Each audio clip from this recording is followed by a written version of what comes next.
a village, people have always turned down. Because we live like it's a village, we live happily here.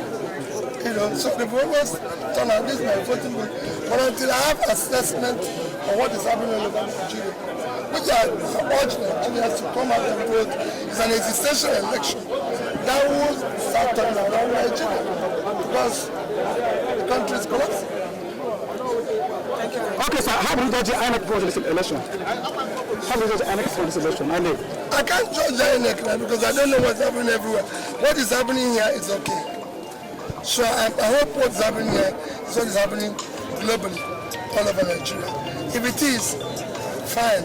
So how important is this election to the development of Nigeria? Very, very, very. You tell me that I call very, very, very, very important. It's an existential election. The country is going through a very difficult time and requires an urgent and immediate turnaround to commence. So if you emerge winner, will you